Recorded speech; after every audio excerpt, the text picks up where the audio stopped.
1970 का दशक। भारत का एक शांत पहाड़ी क्षेत्र, उत्तराखंड।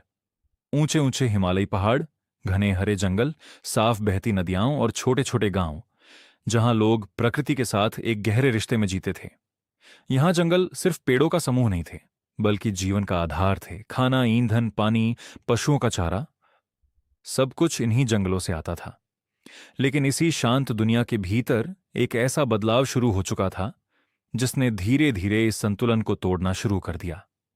उस समय भारत में जंगलों पर स्थानीय लोगों का अधिकार नहीं था।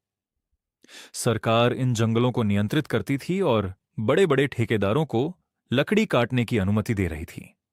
शहरों में विकास हो रहा था, इमारतें बन रही थीं, सड़कें बन रही थीं, और इस विकास की कीमत चुका रहे थे ये पहाड़ी जंगल और वहां रहने वाले लोग। पेड़ तेजी से काटे जा रहे थे, जंगल पतले होने लगे थे, और इसके असर अब साफ दिखाई देने लगे थे। मिट्टी का कटाव बढ़ गया था, भूस्खलन होने लगे थे, और नदियों का पानी भी कम होने लगा था। चमोली जिले का एक छोटा सा गांव, रैणी। यह गांव पहाड़ों के बीच बसा हुआ था और यहां की महिलाएं हर दिन जंगल जाती थीं। वे लकड़ी लाती थीं, पानी भरती थीं, पशुओं के लिए चारा लाती थीं। जंगल उनके जीवन का हिस्सा था, उनकी रोजमर्रा की जरूरतों का आधार था। वे जानती थीं कि अगर जंगल खत्म हो गया तो उनका जीवन भी खत्म हो जाएगा। साल 1973 एक दिन गांव में खबर आई कि पास के जंगल को काटने के लिए ठेकेदारों की एक टीम आने वाली है। यह वही जंगल था जिस पर गांव के लोग पूरी तरह निर्भर थे। लेकिन इस बार एक अजीब बात हुई। गांव के पुरुष उस समय गांव में नहीं थे। उन्हें किसी बहाने से दूर भेज दिया गया था।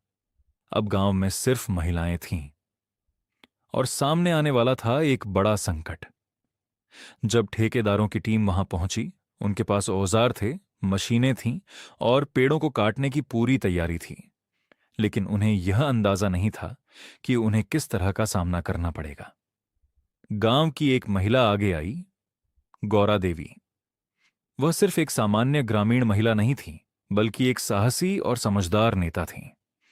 उन्होंने बाकी महिलाओं को इकट्ठा किया और उनसे कहा, ये जंगल हमारी मां है। अगर ये कटेगा तो हम भी नहीं बचेंगे। ये सिर्फ शब्द नहीं थे, ये एक चेतावनी थी, एक भावना थी, एक सच्चाई थी जिसे वे सभी महिलाएं समझती थीं।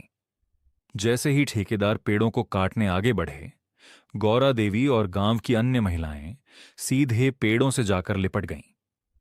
उन्होंने अपने हाथों से उन पेड़ों को पकड़ लिया, जैसे कोई अपने बच्चे को बचाने के लिए उसे कसकर पकड़ लेता है।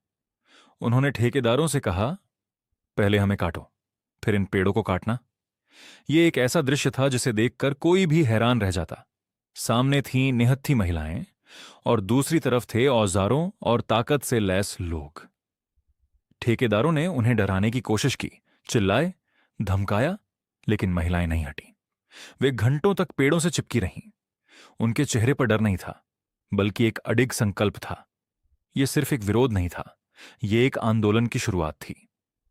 आखिरकार ठेकेदारों को पीछे हटना पड़ा। वे उस दिन पेड़ नहीं काट सके। यह एक छोटी जीत थी, लेकिन इसका असर बहुत बड़ा था। यह खबर धीरे धीरे आसपास के गांवों में फैली, फिर पूरे क्षेत्र में, और फिर पूरे देश में। लोगों ने पहली बार देखा कि बिना हिंसा के भी प्रकृति की रक्षा की जा सकती है। इस आंदोलन को नाम मिला चिपको आंदोलन। चिपको यानी लिपटना। लेकिन यह सिर्फ पेड़ों से लिपटना नहीं था, यह एक विचार था, एक संदेश था कि प्रकृति की रक्षा के लिए इंसान को खुद खड़ा होना पड़ेगा। धीरे धीरे यह आंदोलन फैलने लगा। अलग अलग गांवों में लोग पेड़ों को बचाने के लिए इसी तरीके को अपनाने लगे। यह एक जन आंदोलन बन गया। इसी दौरान एक और महत्वपूर्ण नाम इस आंदोलन से जुड़ा, सुंदरलाल बहुगुणा। उन्होंने इस आंदोलन को एक नई दिशा दी। वे गांव गांव गए, लोगों को जागरूक किया और इस मुद्दे को राष्ट्रीय और अंतर्राष्ट्रीय स्तर तक पहुंचाया। उन्होंने एक महत्वपूर्ण बात कही, इकोलॉजी इज परमानेंट इकोनॉमी, यानी कि असली अर्थव्यवस्था प्रकृति ही है। अगर जंगल नहीं रहेंगे तो जीवन भी नहीं रहेगा। उनकी आवाज इतनी प्रभावशाली थी कि सरकार को इस मुद्दे पर ध्यान देना पड़ा। धीरे धीरे दबाव बढ़ता गया। मीडिया, सामाजिक कार्यकर्ता और आम लोग सभी इस आंदोलन के समर्थन में आ गए।